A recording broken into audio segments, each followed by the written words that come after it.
What's going on, guys? Welcome to Inside the Horseshoe. My name is Matt, and today's game day as the Indianapolis Colts are traveling to Baltimore to take on the Ravens in a huge Monday Night Football game. In this video, I'll talk about my keys to victory, and then I'll give you guys a prediction at the end of the video for who I believe is going to win this game. Now, before we do that, I do want to talk about the injuries real quick. The guys that have been ruled out for today's game are Kwity Paye, Isaac Rochelle, Brayton Smith, Rocky Sin, and Jordan Wilkins. It stinks not to have these guys in there, especially Rock and Braden Smith. I've actually been happy with Rock this year. I think he's been the best in our secondary so far. So not having him in this game really does stink. I am optimistic that he'll be back next week, though, because he was practicing this week. I don't know exactly why he's not playing, especially with him practicing. I thought if he practiced, especially on Saturday, you would be playing today. But unfortunately, he's not playing today, but he should be back next week. I would be very surprised if Rock doesn't play next week. Braden Smith, it stinks not to have him too, because we got to have him back as soon as possible for that offensive line to form the chemistry. I think not having that chemistry there is going to affect us the next game that Braden Smith plays in. So having him back, that way they can form that chemistry, to me, is going to be very, very important. So hopefully he'll be back. I'm optimistic that he'll be back soon too, because he was doing things off the field and he wasn't participating in practice, but he was still there doing things. So he should be back next week or the week after. I don't think it's going to be much more than that.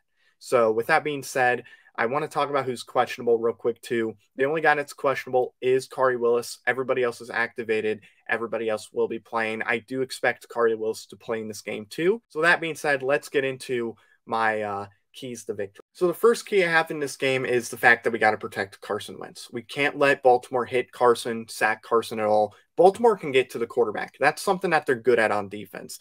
They're 10th in the league, I believe, when it comes to sacks in the league with 2.5.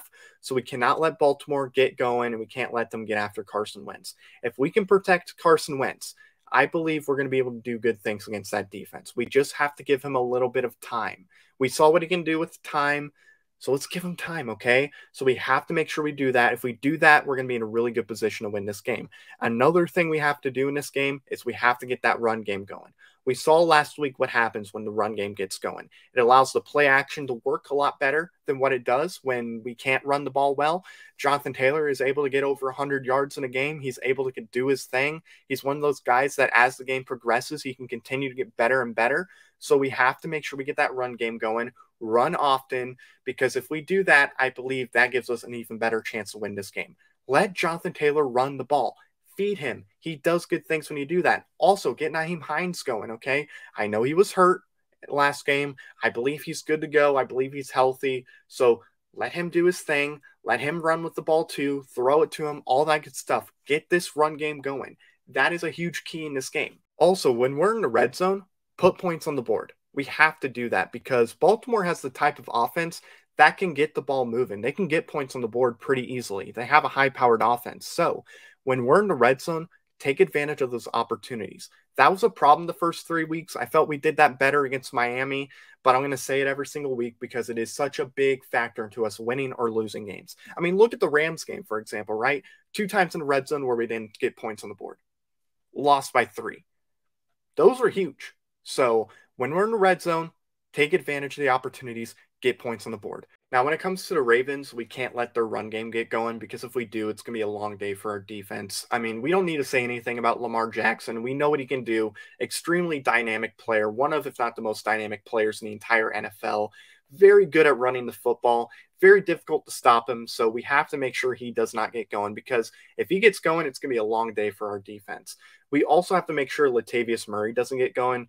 I was surprised when the Saints cut him, in all honesty. I thought the Saints were going to try to bring him back, but they let him go. It took a little bit for him to get signed somewhere. Baltimore picked him up, and he's been a good pickup for them. He can run the ball well still, so we can't let him do his thing. And then I don't know if Le'Veon Bell is playing today.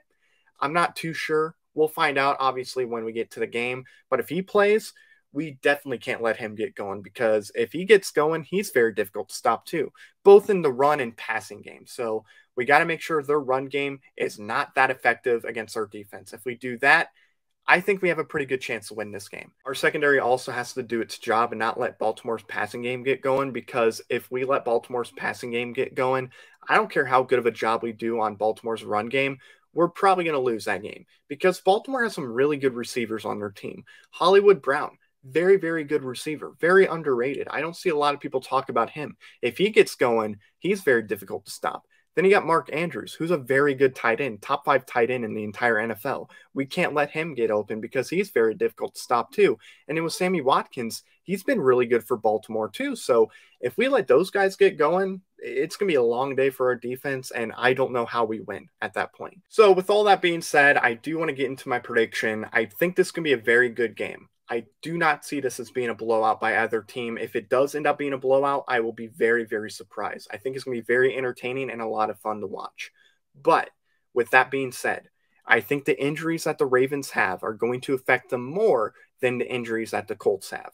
I think losing Ronnie Stanley on the Ravens offensive line is going to affect their run game more than people think it's going to. I think it's going to negatively affect it.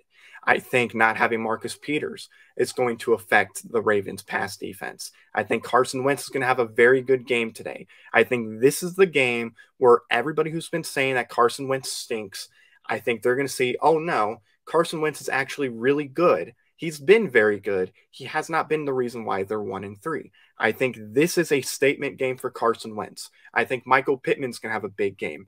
And I think Paris Campbell is going to have a really big game as well. And I think the Colts defense is going to play very, very good today. I think Matt Eberflus is going to have a very good game plan to go up against the Ravens offense. So I am predicting the Colts will win this game 27-24. Give me a game-winning drive at the end of the game with a hot rod field goal to win it all. So thank you very much for watching. If you're new, if you haven't already, I would greatly appreciate it if you click that subscribe button. Also click the bell icon.